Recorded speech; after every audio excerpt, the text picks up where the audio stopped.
Ever left a family gathering early just to protect your peace? When your own mother picks up the phone 3 days before Thanksgiving and says, in the same careful tone she uses when she talks to bank managers, that the holiday this year is for successful people only and that I should sit this one out because it would be awkward with everyone celebrating promotions and milestones. You do not argue or beg or list receipts of the things you have done.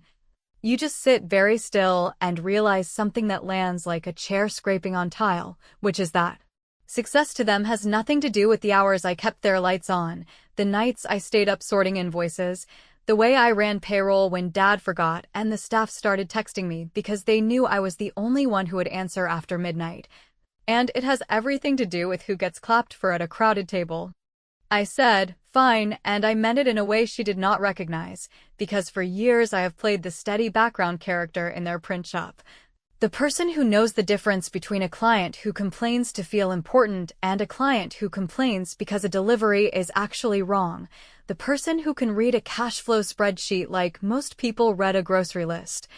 The person who keeps vendor relationships warm with small talk and quick payments. The person who resets passwords and unfreezes the label printer and files sales tax on time, and the person who takes the blow when a deadline gets missed even if it was not my deadline to miss, and I did all of that while listening to little digs about how I still had not launched something big.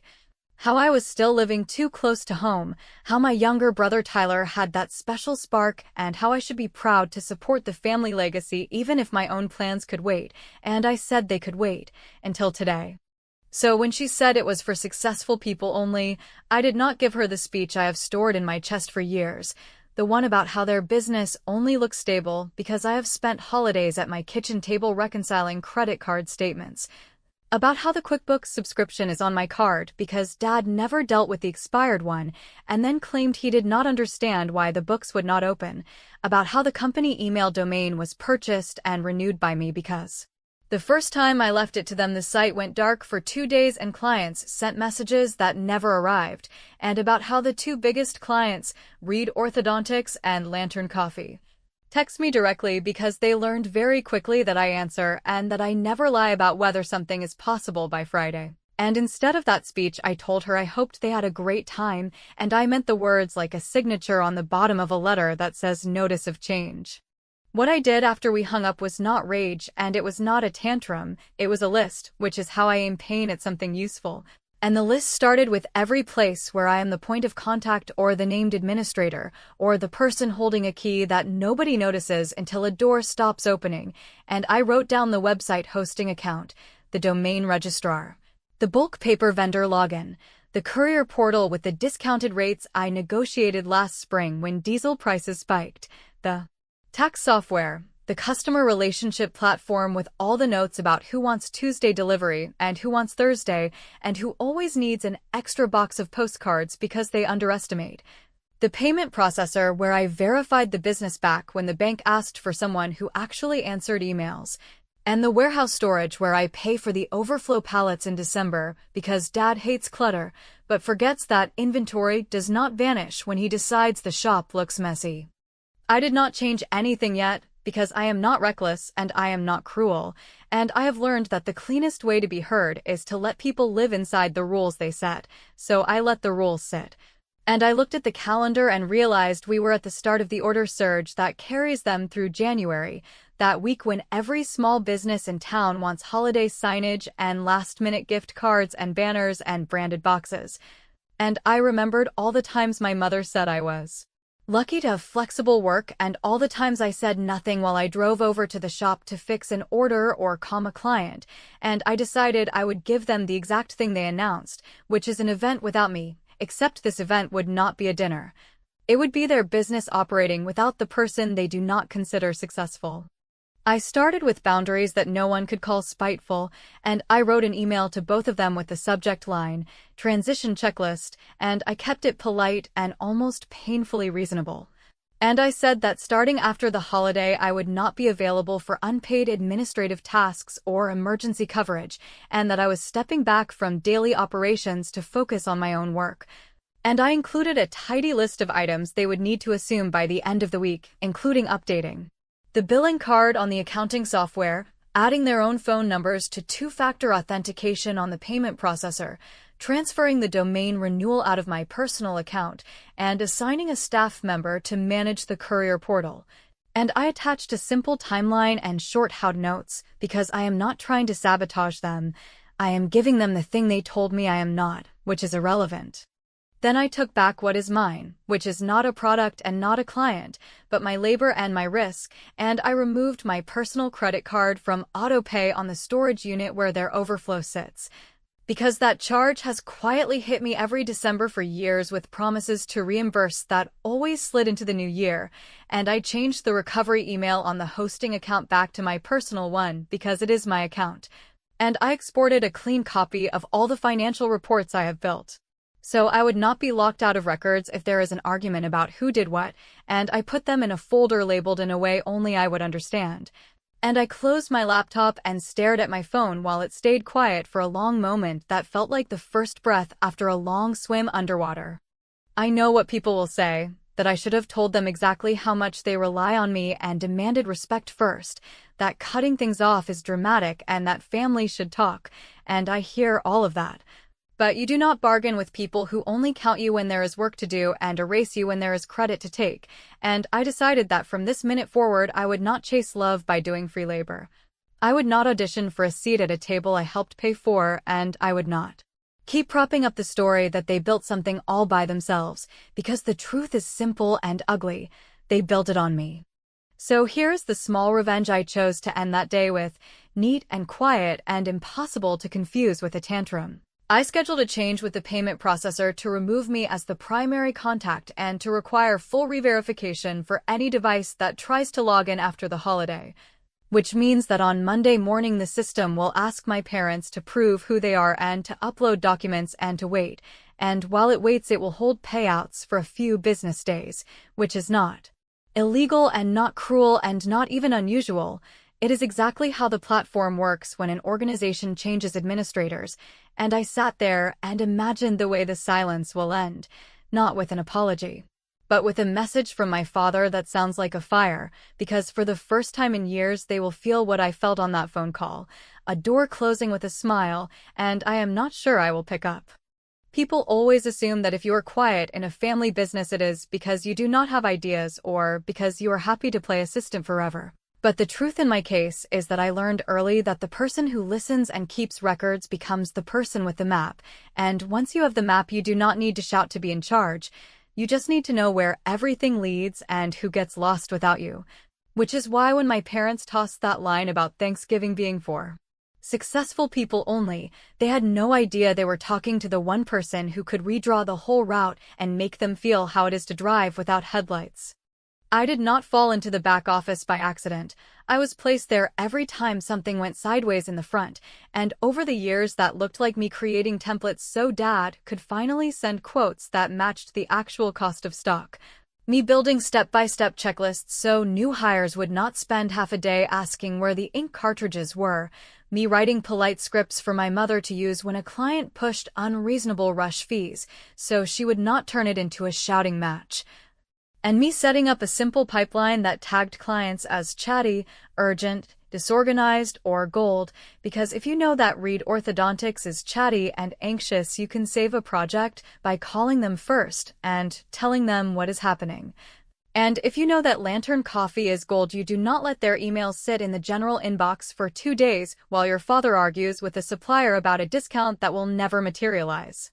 My leverage is not a secret weapon or a stolen password. It is the quiet trust built when you show up every single time and fix the thing without putting it on a billboard, and that trust lives in the way clients saved my number under my name instead of the shop.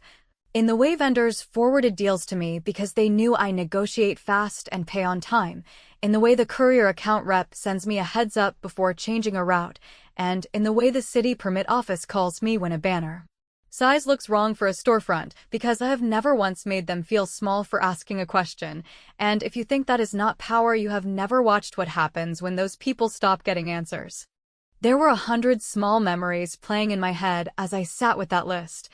Like the week Tyler announced he was going to build an online storefront and my parents posted a proud caption about our next big leap while I sat up 3 nights learning the plugin and writing product copy because Tyler lost interest after the mock-ups.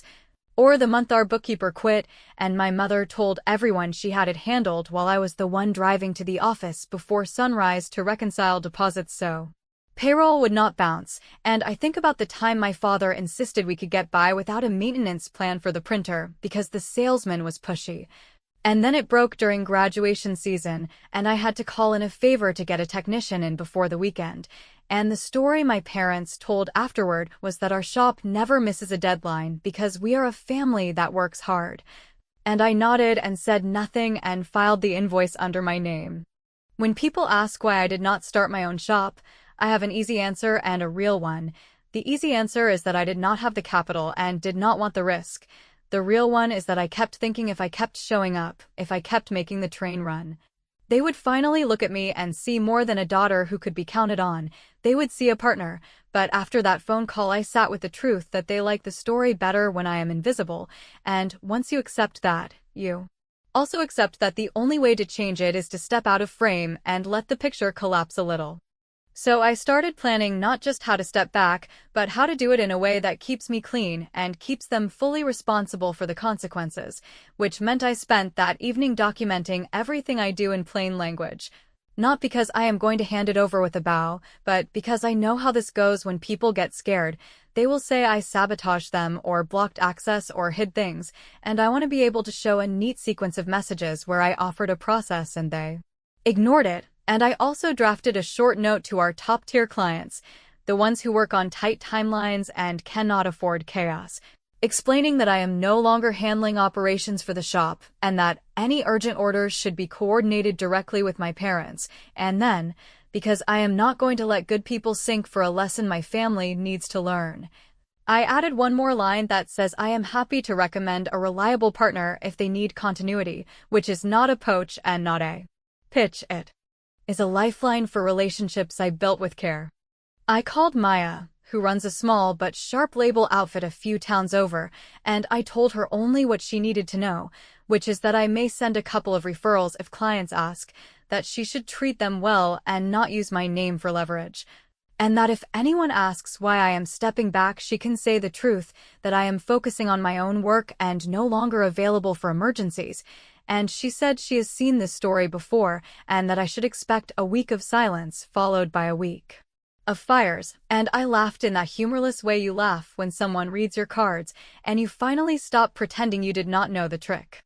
I also built one more small boundary that looks like a courtesy but is really a fuse. I set an autoresponder on my shop email saying I am out of office for an indefinite period and that all operational questions should go to the general inbox, which I know nobody checks with discipline because I was the discipline, and I removed my personal number from the footer on the order forms so the midnight texts go into the void where they belong, and before I shut my laptop, I exported a clean contact list tagged with notes that only I can decode, not because I plan to use it for anything today, but because I will not let the version of events be rewritten later with me as a hysterical saboteur who ran off with the keys.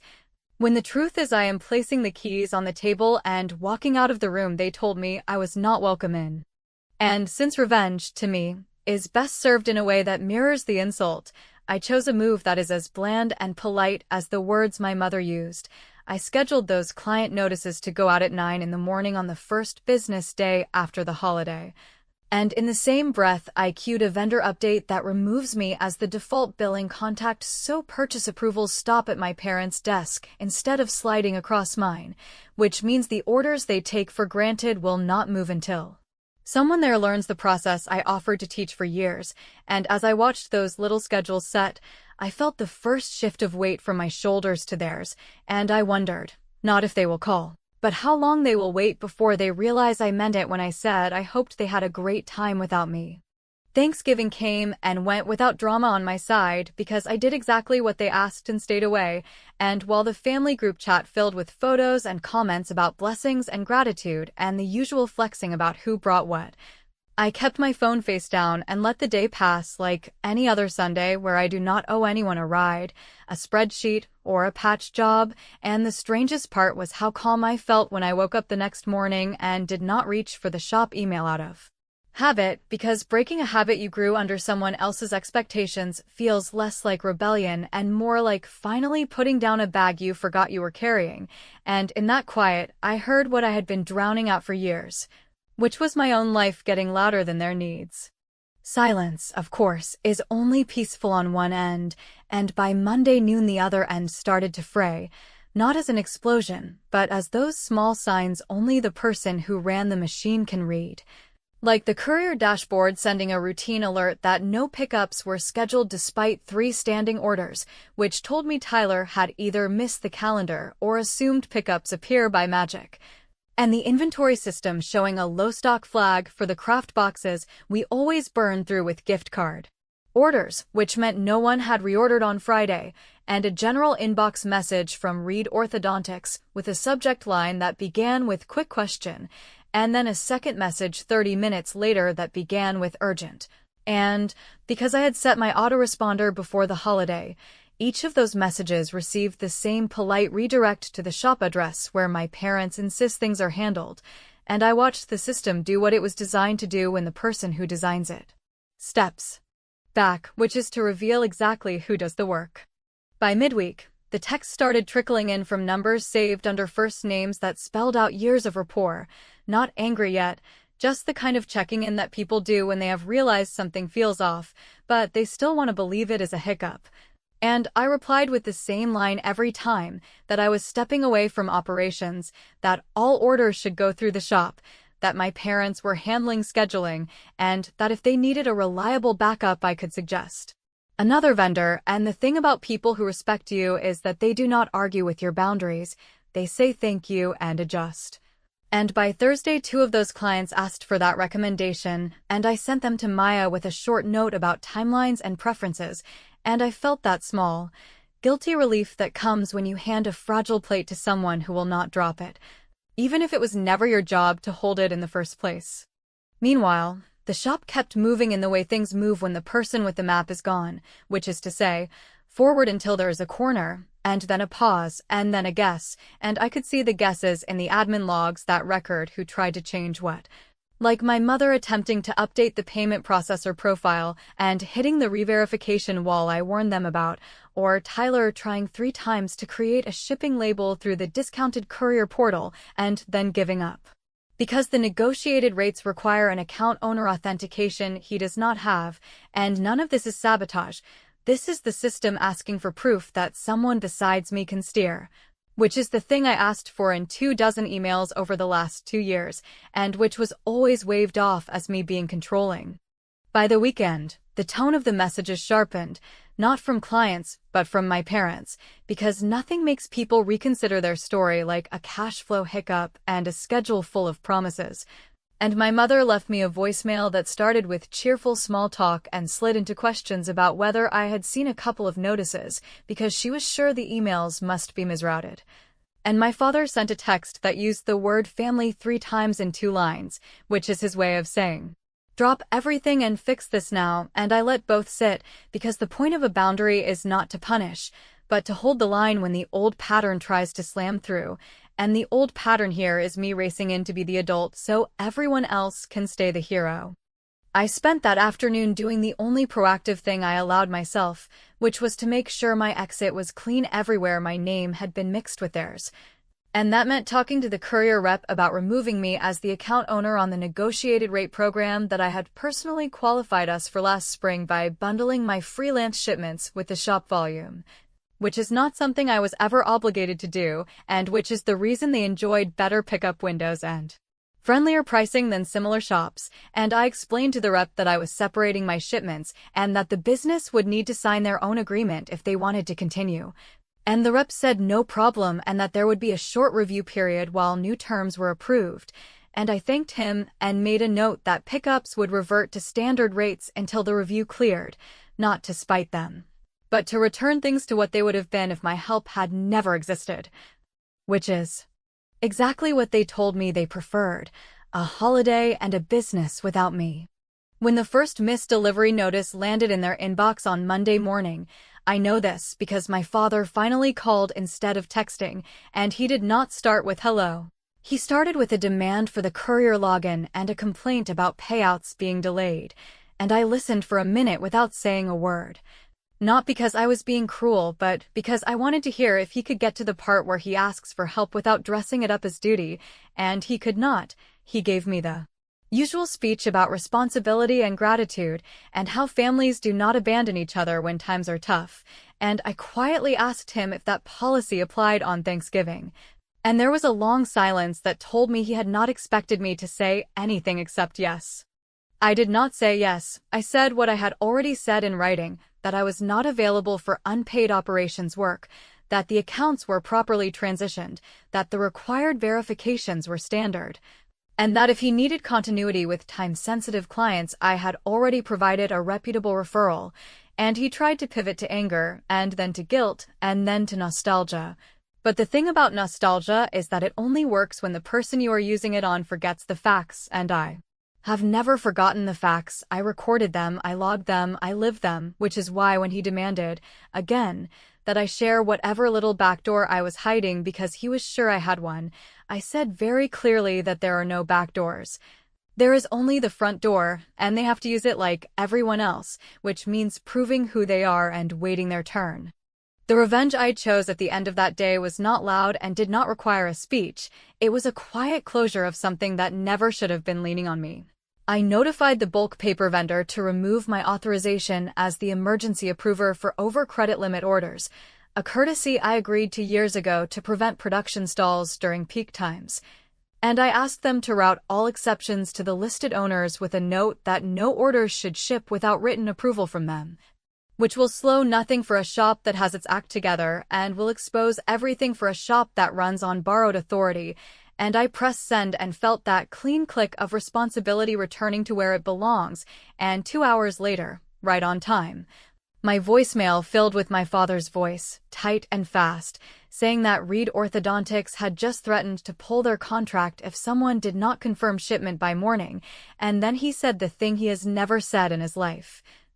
which was my name followed by please, and I stared at the screen and let the message play again, because the next move would decide whether this became a lesson or a loop, and for the first time in years I did not know if I would call back. By the time the first week after Thanksgiving rolled into the second, the silence I had kept so carefully began to fill with other people's voices and what I heard. Not directly from my parents at first, but from cousins who cannot keep a confidence to save their lives, and from an aunt who always frames gossip as concern, was that my mother had started telling a version where I was unstable, where I had flown off the handle over a simple misunderstanding about a holiday, where I was punishing the family because I felt inadequate next to my brother's supposed momentum, and listening to that nonsense felt like watching someone pick up a story you wrote, white out your name, and scribble in a character who would never check a fact. Yet I said nothing and I let it breathe, because I knew the gap between the story and the reality would tighten around them like a seatbelt the second they hit another bump, and bumps were guaranteed when the person who pads the potholes is not there anymore. What stung was not that they were spinning, because spinning is what people do when they feel cornered and cannot admit they built the corner. What stung was that they reached for the oldest trick in the family playbook, which is to paint me as unreliable so they can justify crossing my boundaries, and it took every ounce of restraint not to answer those floating half-truths with screenshots and timestamps and a tidy archive of late-night fixes that show exactly who did what. But I have learned that winning on paper does not change people who only respect smoke and applause, so instead I kept my messages polite, short in content, but not in respect, and when clients reached out, I repeated the same line that I had stepped back from operations and that the shop would handle their deadlines, and when 2 of them replied that they could not wait on missed pickups and paused payouts, I did the only thing that felt both ethical and, yes, satisfying. I introduced them to Maya with a warm handoff that included the specifics only a person who truly knows a client can give, like who hates voicemail, who needs order photos before shipment, and who only relaxes when the confirmation email says the exact phrase they recognize from past projects. The difference in response was immediate and almost comically clear, because while my parents were busy calling relatives to rally sympathy and posting sunny updates about holiday orders on social media, Maya was emailing proofs within hours and mapping deliveries with a level of care that reminds me why I trusted her with these people I had nurtured for years. And the clients who moved over did not send me dramatic thank yous or gossipy play-by-plays. They sent what matters to me more than praise. They sent quiet confirmations that the work was handled and that their deadlines were safe, which is the whole point of the map I have kept in my head. It was never about making me look indispensable. It was about keeping promises so that people who rely on us could sleep at night. Back at the shop, the pressure meter ticked up, and I could tell not just from the increasingly frantic voicemails, but from the kinds of mistakes slipping into the little traces I can still see. Like the invoice numbers jumping out of sequence in a way that tells me someone did a manual override without understanding the ripple, or a vendor update that went out with a discount code that expired last spring because nobody checked the small print. And rather than piling on with "I told you so," I did the opposite of sabotage. I sent my parents another clean, calm message listing the items still pending transfer to their control, including the final step on the payment processor verification and the tax software billing that would fail if a card was not added by the end of the week. And I said I hoped they were well and that I trusted they could handle it. And I meant it in the way you mean it when you finally stop parenting your parents. Naturally, that level tone did not hold them, because when people survive for years on the invisible work you do for them, the moment that work goes missing feels like betrayal even when it is just reality. So my father tried a new angle and called my closest friend to say I was putting the family at risk and would I please stop being dramatic and come fix the mess I made. And my friend, who has watched me drive across town at midnight with a box of labels in my lap more times than I can count, told him kindly that I was not the mess and that he should use the instructions I provided. And then she called me and said she was proud of me and also that she was waiting for the next shoe to drop. Because men like my father do not ask for help until the smoke alarm is wailing. The next shoe was a cousin's text with a screenshot of a long post my mother had put in a private family group about how I had left them high and dry during a sacred season, and how some of us do not appreciate the sacrifices parents make to give us opportunities. And it would have been laughable if it did not carry that familiar undertone of public shame designed to force compliance. So I took a deep breath, reminded myself that my audience is not them, it is the people I serve and myself, and I did something they never expect from me. I stepped into the light a little and wrote a short comment so simple it could not be twisted, saying that I loved my family, that I had stepped back from unpaid operational work, and that any business questions should go directly to the owners. And then I closed the app and went for a long walk without narrating it to anyone, because restraint is not silence, it is a choice. In the middle of all that, Reed Orthodontics, the anxious and loyal client who always pays on time and always needs reassurance before they commit to a large run, called me directly even though I had asked them not to. And the office manager sounded tired and said she was getting mixed messages from the shop and could not risk a delay with their holiday gift cards. And I told her calmly that while I was no longer running operations, I would not let her hang in the air. And if she wanted a stable bridge, I could fully hand her to Maya with files, specs, and a guarantee that she would be treated with the same care. And I heard the relief in her voice when she said yes please, which is how I know my revenge was never actually about punishing my parents. It was about rescuing the people they would have casually failed while pretending nothing was wrong. The move I made at the end of that day was precise, boring on its face, and absolutely devastating to the fairy tale my parents tell. I drafted formal transfer letters for 3 key accounts that I personally onboard over the years. Letters that explained I was no longer responsible for their orders at the shop, that I endorsed their move to Maya's company for continuity, that all future communications should go through her team, and that I would remain available for context if needed but would not intervene in production. And I sent those letters from my personal email to the clients and copied my parents, because nothing cuts through spin like a professional act done in daylight with everyone in the thread. And then I sat very still and let the quiet hold me until my phone lit up with a single text from my mother that did not include a defense or a threat or a lecture, Just 4 words that tasted like fear and the first honest thing she had said to me in a long time. We need to talk. We're in trouble, and I stared at it and thought, good, now we can start with the truth.